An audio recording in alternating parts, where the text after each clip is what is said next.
Berikut adalah koneksi antar materi modul 2.3 Pendidikan Guru Penggerak Angkatan 6 Kabupaten Sijunjung tentang penerapan metode coaching. Metode coaching merupakan metode yang dapat dilakukan oleh guru kepada murid, kepada rekan sejawat, bahkan dilakukan oleh kepala sekolah kepada guru saat supervisi di sekolah.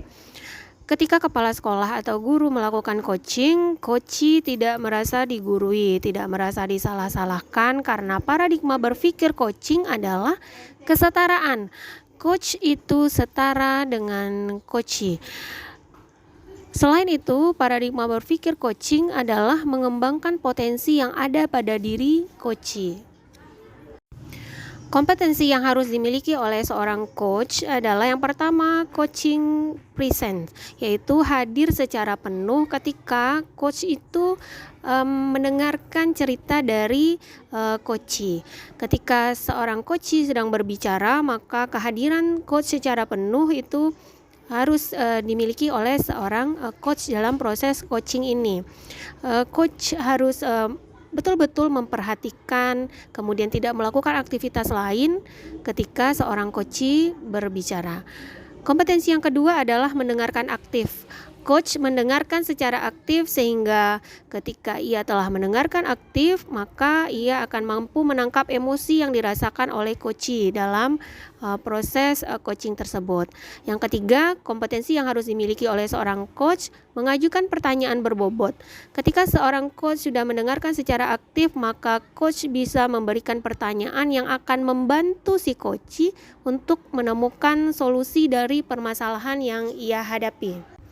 Emosi yang dirasakan saat saya mempelajari modul 2.3 ini adalah merasa antusias sekali karena menemukan pemahaman baru dengan metode coaching.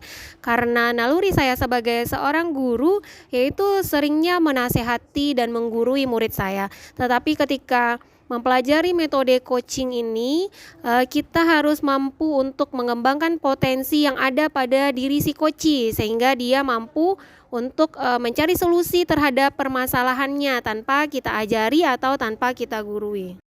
Dan menurut saya, keterlibatan saya dalam proses belajar sudah aktif bertanya, berpendapat, dan telah mempraktekkan coaching dengan peran sebagai seorang coach, dan saya juga berperan sebagai seorang coachee, serta saya juga sudah berperan sebagai seorang pengamat atau observer dalam praktek coaching tersebut. Jadi saya sudah berusaha sebaik mungkin untuk menerapkan ketiga peran yang diberikan oleh fasilitator kepada saya. Hal yang perlu diperbaiki dari keterlibatan saya dalam belajar adalah mempersiapkan cadangan jaringan sehingga tidak ada lagi terlempar ketika mengikuti pembelajaran. Kemudian kompetensi saya dalam menerapkan metode coaching harus terus dilatih karena menurut saya semakin sering kita menerapkan metode ini maka akan semakin meningkat kompetensi di bidang tersebut.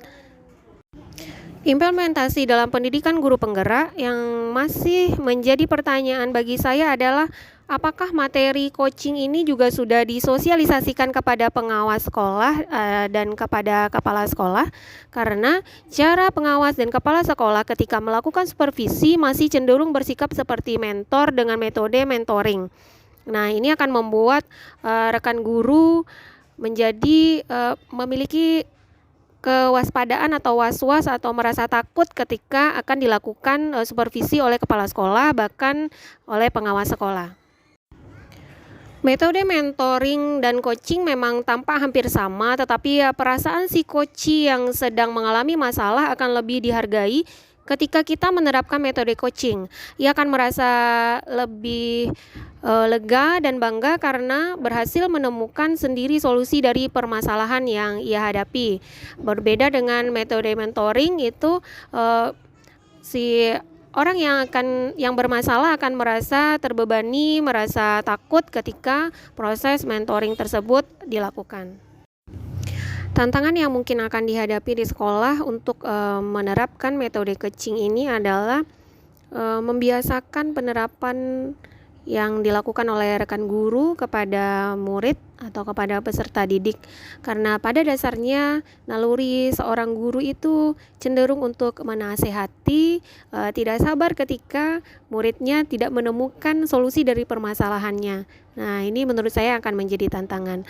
Dan solusi untuk permasalahan tersebut adalah dengan melakukan pengimbasan, kemudian terus-menerus melakukan pembiasaan kepada rekan guru untuk ketika menghadapi murid yang bermasalah itu menerapkan atau mengingatkan kembali untuk bisa menerapkan metode coaching ini. Pengalaman saya pada masa lalu sebelum mempelajari metode coaching ini, saya cenderung menerapkan metode mentoring dan konseling karena basic saya adalah seorang guru bimbingan dan konseling. Nah, cenderungnya kita untuk memberikan solusi dari permasalahan yang dihadapi oleh murid tanpa terlebih dahulu menggali potensi yang ada pada murid tersebut. Penerapan di masa yang akan datang, saya akan menerapkan metode coaching ini untuk semua permasalahan yang saya rasa memang bisa diselesaikan oleh si coachee. Ketika saya melihat kompetensi untuk menyelesaikan masalah tersebut ada pada diri coachee, maka saya akan menerapkan metode coaching.